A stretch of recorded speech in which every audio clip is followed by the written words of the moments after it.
Hi, this is Tom and Heather from Shadowfields. This is Monday in the studio. Monday in the studio. Please like, share, subscribe to our YouTube channel. Please click on that notification bell so you can stay connected to us whenever you are eating dinner or having a few beers, cooking, drinking your Pepsi, anytime at all. Diet Pepsi and beers. I am the lightweight tonight. I have the water. Just water. Boring. But actually, it's not. I mean, people know now when I ask for like half and half, they'll say. That's not even half and half. I know. It's like that's 75-25. Or is it 80-20? I'd say it's, well, you have the. Hi, Becky. You have a sixth tea, a sixth lemonade, and then 4/6 of water. Yeah. Very weak, Arnold Palmer. Yeah, so... It's so weak, he couldn't even swing a club. Oh. How about that? That was really good. I'm really clever. You are clever. Oh. Do you know that your two blues don't match? I'm just saying. I had Garanimals for a while, but apparently I've worn them out, and so. Hey, Steve. Hi, Steve and Becky. How are the dogs? Yeah, so it's been kind of a busy week for you in the studio. It really has. Yeah. A lot's gone on. Dating back all the way to last week, I'd finished up all the stuff to send off to that record company for my old band stuff. Mm-hmm. And then they had more questions over this weekend, and they wanted to know, what's the cover art for the album that we never released? And I was like, I don't have any. How about something like this, though? And I just mocked up something quick and sent it off to them. And then they said, we're not going to use the album covers on the front of the CD. We're going to make some type of thing, because it's going to be called Anthology, or like something like The Road to Damascus Anthology or something like that. There was another band called The Road to Damascus, exactly, though. I've seen that. Yeah. Yeah, and I don't really like that, but that. I mean, they're going to do it. They're right? going to do it anyway because it's their thing. Mm-hmm. Hopefully, all you guys would be interested in grabbing a copy. I thought they were only going to make like 100 copies of this thing. Mm-hmm. They're making like 500. Wow. 500, and now they're splitting it up into 2 discs. It's a 2-disc that's set. Awesome. That's so great. Each disc has a 20-page book that comes along with it. This is like your dream, with right? Interviews and pictures and all kinds of stuff. That is really great, Tom. Yeah. The 3 or 4 people who ever get one of these are going to be really impressed. They're really going to be happy. Yeah, they're going to be like, wow, he's really something, isn't he? That is really great, though. So they're going to create, you said there's going to be a 1 set, or is there 2 sets? It's 2 discs. 2 discs. And they're not going to be inside. Sometimes you can have like a single disc, and you open it up and there's 2 discs in there. Yeah. And sometimes it's 2 discs. Right. They're doing 2 separate discs. Got it. So I don't know if you can just buy like Anthology 1 and then buy an Anthology 2. You think it's like one thing? But I they don't must know. believe you're so good, though. I have no idea. It's a mystery. What do you think about this? What do you think about it? I don't know what to think. I'm glad that somebody's still listening to the music, and somebody feels it's worth hearing. I honestly wish I could go back in time and re-record it in this studio. It could be insanely great. Yeah. All the ideas I had in my head that I couldn't afford to do, I could finally do then. But I think sometimes just the genuineness of what is there, you don't need to, sometimes you can make it like almost like too perfect. And it's like there's nothing extraordinary about it emotionally, because it doesn't have like, I don't know, the clicks or the something with your voice, or it's like almost too AI. You've done too much to it. And I think sometimes just that authenticity of, I don't know, 30 years ago is I think it's going to do really well, actually. Yeah, it was more than 30 years ago. Remember when it started, it was 40 years ago, more than 40. It was like 42 years ago that I started that band. And Taylor Swift recorded it. Re-recorded everything. Yeah. That's true. Yep, she did. That was that's what has made her incredibly successful. Yeah, very and, rich. Yeah. Because that's how she got out of her contract, and she re-released all her music. Yeah. Nobody wants her old stuff. So, who knows? If something happened, it would be fun to go back and re-look at some of the things, or write some more material or something like that. But the band isn't together anyway, so it's not like it's exciting though. It's really fun. Do you want to like highlight one with Shadowfields at some point? Like just a song, like you would just pick up a song and we'd all learn it. Oh no. It's a different thing. It was a totally different thing, different time, different place, different people, completely different animal. Yeah, I couldn't really pull off what we did then without an awful lot of synthesizers and heavy guitars. Right. So. Well, so that was that, and then. And then we were working on a really sweet cover tune of, it was a Anne Murray.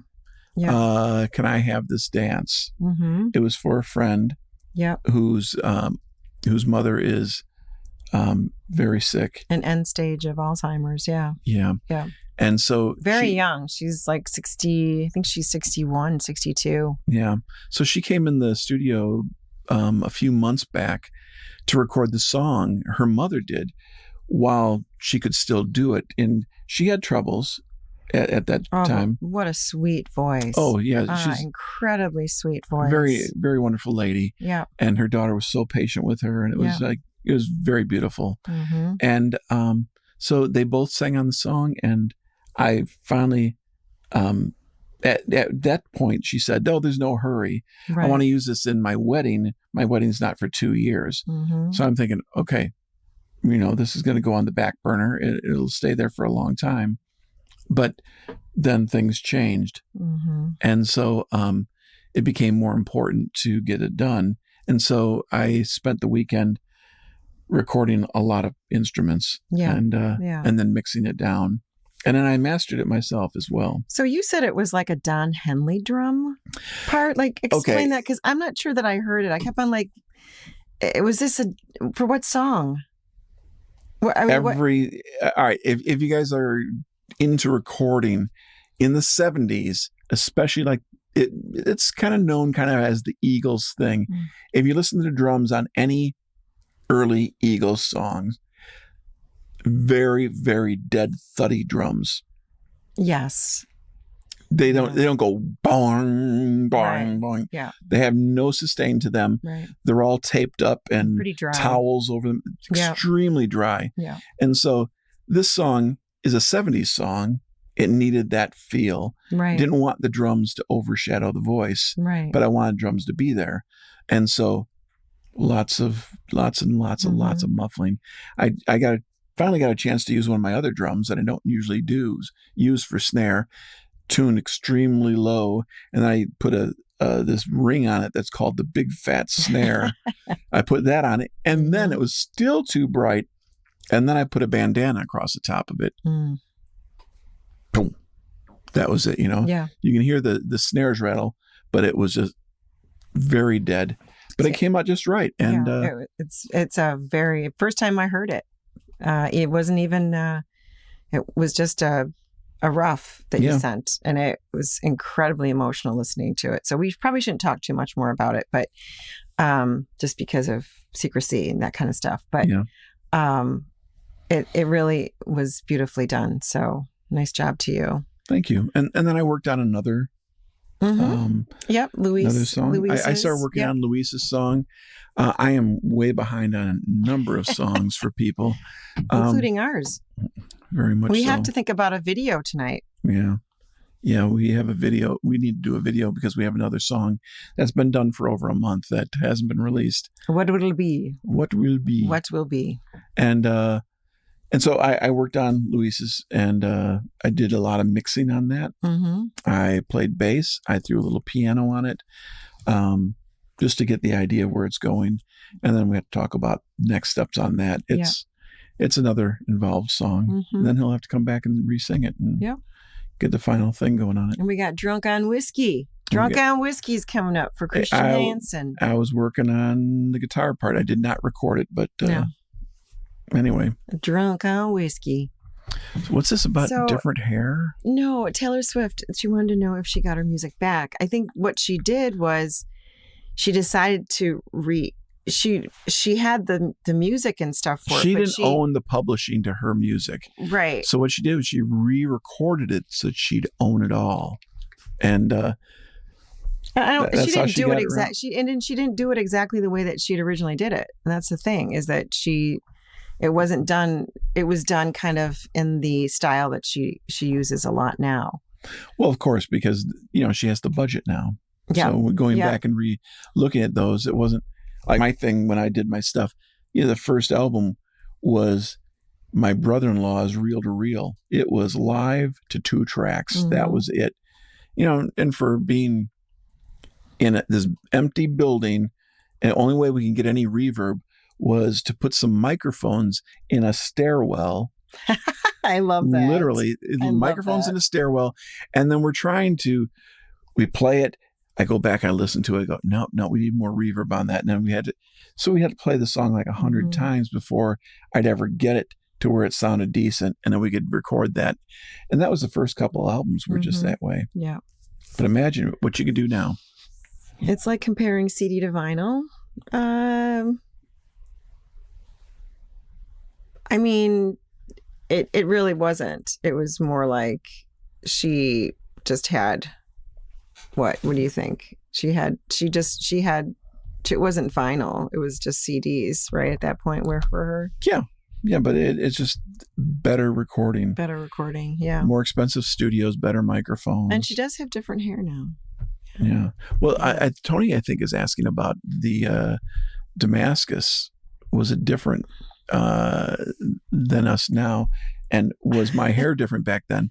When I was in Damascus, it was the 80s, so my hair was not very short, but it was shorter on top. So it kind of, it was big hair. This is big hair too. It was close to a mullet, but it was more like Farrah Fawcett hair. Yeah, it was definitely not a mullet. It was Farrah Fawcett hair, all feathered on the side. Yes, it was very, very feathered and stuff like that. Very, very nice hair. Maybe someday I'll show some pictures. As we're exposing everybody to the release when it comes out. Mm-hmm. Who knows how long it's going to be? Could be a while. Yeah. So I think there was something else I was going to ask you, and do you remember I wanted to do a stairwell series? Yeah. And we never did it, but we did have one song. We did Night with No Light in the Stairwell. Oh, so good. We could do it even better now that we have more acoustic instruments, but I know Dre on the banjo, it was it was that feedback on the banjo was the filler, the tweener. Yeah, the tweener. So good. Yeah. That's so online too. Yeah, so if you like that's from how many years ago? The Stairwell series? I don't know. It was like 12 years ago. But look up Night with No Light and Done in the Stairwell. It's pretty cool. Okay. So what do we got going on? Because I don't think we're meeting next Monday. We're not going to be meeting next Monday. We're going to take a little break because of we're going to be just coming off of the big show on Sunday. July 7th from 4 to 7 p.m. And they're actually 3 because they're going to open up early for a happy hour. Yeah, happy hour with small plates, full bar. You get to pick your own seat and sit down. So I imagine that by the time we get up to play, because of happy hour, everybody would be just like laying on stairs and stuff like that. And just think about how good we're going to sound to people. Yeah. The more you drink, the better we sound. I have a video for us tonight. Yay. Is this from The Bunker? The Bunker. The Bunker. I went back into the Bunker stuff and, I'm slowly getting through it. It takes a couple hours to do the audio, then a couple hours to do the video. Right. So, you're eating up half a day to get one of these things ready. Mm-hmm. But they're fun. And I don't know, sometimes I listen to our stuff and I, not to pat myself on the back at all, or us on the back, but I sometimes wonder, how some of these songs aren't. I don't know if maybe there's no music lovers anymore. I don't know, but I listen to some like this is live at the Bunker, and there's still a little bit of a magical sense about this. The song is called "Eyes Shut." Mm-hmm. One of my very favorite songs Yes. that we've ever written. It's deep, and I don't know. It's written on mandola, so could it get any better? Oh my gosh, no. The Mighty Mandola. The mighty think mandola. Tom said our best songs have been written on mandola. So they had some of them. I mean, I'd have to say that there's a certain tenor about that of the mandola. It almost sets a horizon or a feeling or a picture. Like even before the song starts, the mandola kind of starts the story. It's almost like in the beginning, once upon a time, it kind of starts something, and then the music comes in, the rest of the music comes in, but you'll have to listen to it and you'll have to tell us what you think. Okay. Should we play it? We should play it. Okay. Because I haven't even seen it. No, nobody has seen this at all. Mm-hmm. I didn't really, watch the Bunker live stuff myself, just because I'm so hyper. I'm hyper critical about everything we do. Yeah, I'm not.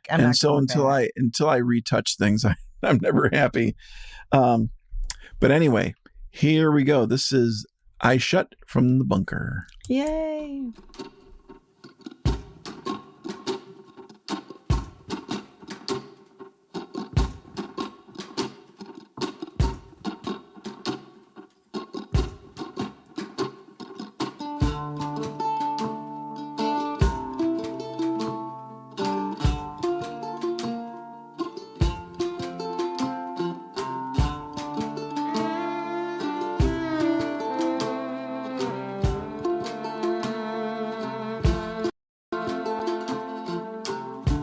I stood on the rocks and watched you go. The waters rush in as you brave the unknown.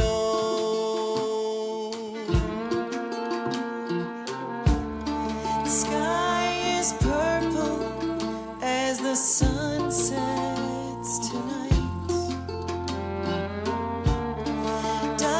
Washes over me as I turn from your sight. My eyes are shut now. I won't keep them open anymore. When you're not near me, I'll keep them closed forevermore.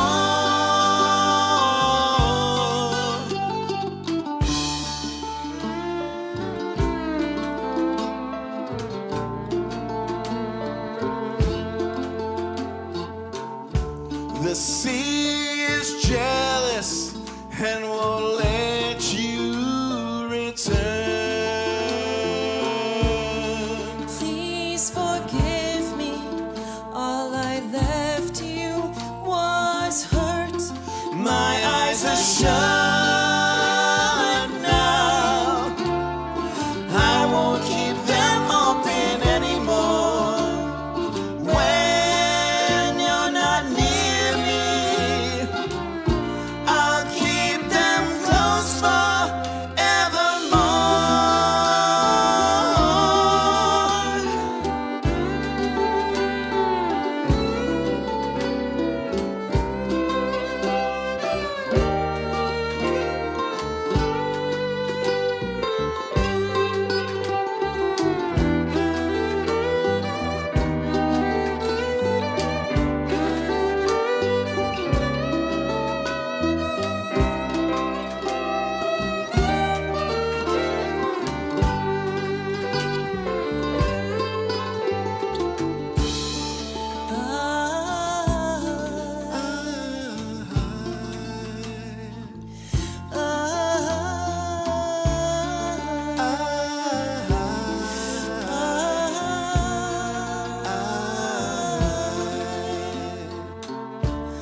Well, did that make you cry?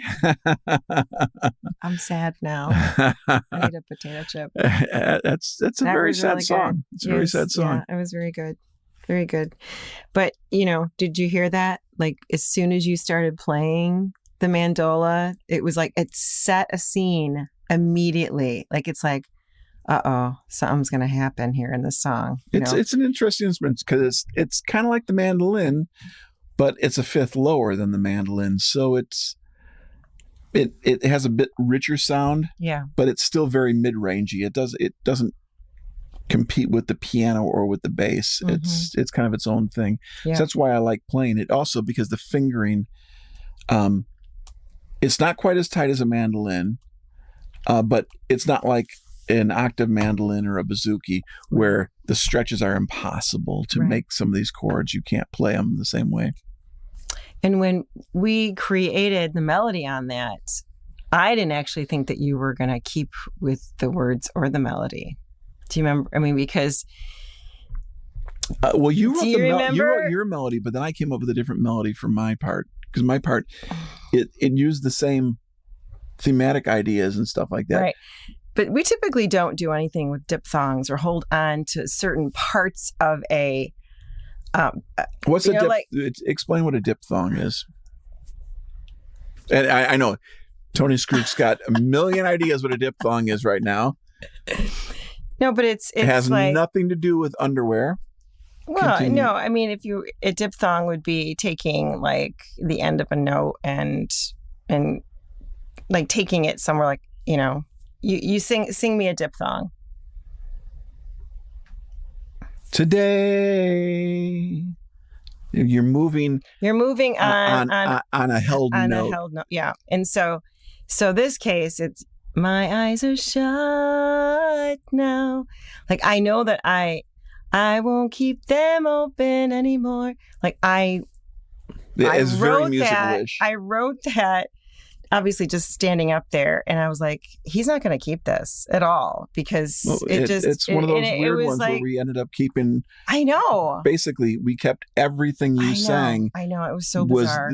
the main vocal for it, and then I Yeah. put my verses in, and we were struggling back and forth like who's singing which verses, and we're trying to figure out what's the storyline, how is this working. But when those harmonies are so tight, they're so great. Yeah. So great. Yeah, which is Yeah. surprising. Listening with it, we were fairly in tune and everything like that. And it's hard to do that when you're listening on headphones in complete isolation in a room like that. Remember, I said to the guys, don't even care that you're on these headphones. Just sing as if you are in a show.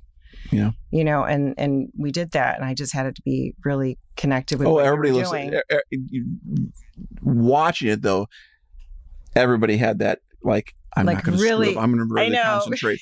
And it was like Yeah, we were. nobody so knew who to we were play to, concentrating. because I know the there was a small audience in the there, small audience but was they were off to, impossible to like, see them. are right somewhere to the back, and I kind of tried to focus on a camera, yeah, because he said, this is your camera. You can look at that camera, but your camera I had kept no idea. moving. Yeah, I had no idea where it was.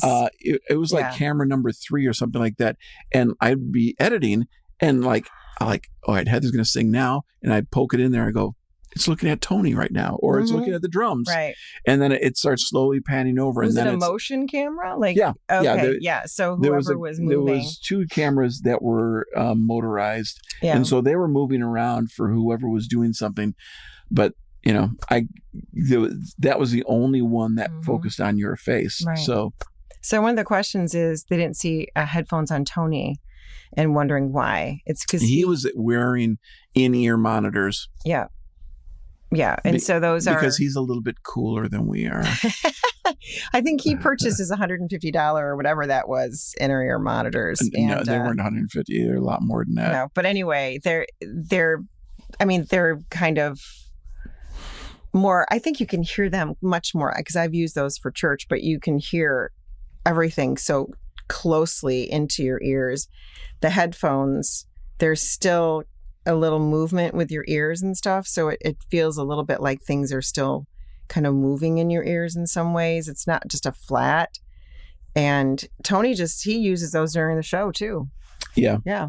But they're basically your speakers, what you normally hear kind of in a show, he has in his ears instead. I don't like the disconnect that you feel when you have headphones on or in ears. Very individual versus kind of team, maybe. Well, you don't have any reaction from the audience because you can't hear them, because proper in-ear monitors that are you go to an audiologist for, Mm-hmm.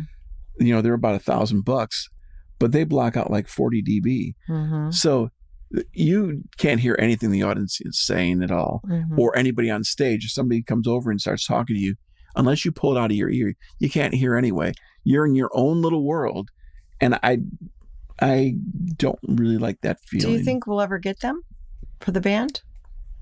I mean, we're lugging around, and Tony Skruk knows this, right? We're lugging around these big monitors everywhere. Or Yeah. how many of them do we take on the road? Well, we set up in an odd way. 1, 2, 3, 4. Basically 6 speakers 6, that were, but we'd still need them anyway because the audience has to hear something. That's true. So usually we stick a couple behind us and and a couple in front of us. So yeah. Oh well. Nicely done, though. Yeah. That was a lot of work. It was. How are we doing on time? We're a couple doing more great. minutes. Yeah. So, let us know what you're doing on July 4th. Yeah, hopefully you'll come back and with all your fingers and toes. My daughter works in emergency room in pediatrics, and they get some really awful stuff coming in there. So please be careful. Choose your sparkler wisely. Did you have like the one kid in high school that blew his hand off or something like that? No. I thought every high school has that. I remember being in high school and somebody. I think you'd be the biggest danger. I would have, and I hate to Do you want to tell the story? I mean, you have 2 minutes. No, I don't. No, you'll have no respect for me. There was one July 4th, and we were way, way out in the Catskill Mountains. I mean, no one was around, but we took bottle rockets, put them in the bottle, and we had no idea where they were going. My dad used to help us. We'd take what he did, he took black pipe, like for gas. Yes, absolutely. And he'd make it like a piece like this. Yes. And what he'd do is he'd put the end cap on it. He'd drill a hole in it. Yeah, he'd put them in. He'd put a firecracker in the bottom of it. Then he'd drop wooden balls in there and aim at our neighbors that were down the block, and he'd be able to shoot it in their yard. So you got this from your father. Well, he only had that fun that one time, and then and all other times it wasn't any fun. So Tony Skruk says your onstage monitors are very loud. Yes. Well, I think his in particular. Well, got to hear what you're doing, right? Absolutely. Well, thanks to everyone for joining us today. We will not be here next Monday, the 8th, but we will be back the following week on the 15th. Yes, we will. And we'll have more fun stories. I doubt that we'll have any video from the 7th, but we might have a multi-camera shoot at the show on Sunday. Yes. That'll be fun. Hopefully it'll work out. Mm-hmm. And I've talked with people today, and as long as the venue approves it. That's right. And we can get a feed off the soundboard, we're good to go. That'll be awesome. Yeah. All right. Well, we hope to see you there on the 7th if you are in the Chicagoland area. If not, we'll look forward to seeing you on the 15th here at Monday in the Studio. Yes. This is Tom and Heather from Shadowfields. Please like, share, subscribe, and click the little bell so you know every time that we're going to go live. Yes. And we'll have more good fun with you later, right? Mm-hmm. All right. Thanks, everybody. Have a great July 4th. And be safe. Take care. Bye-bye.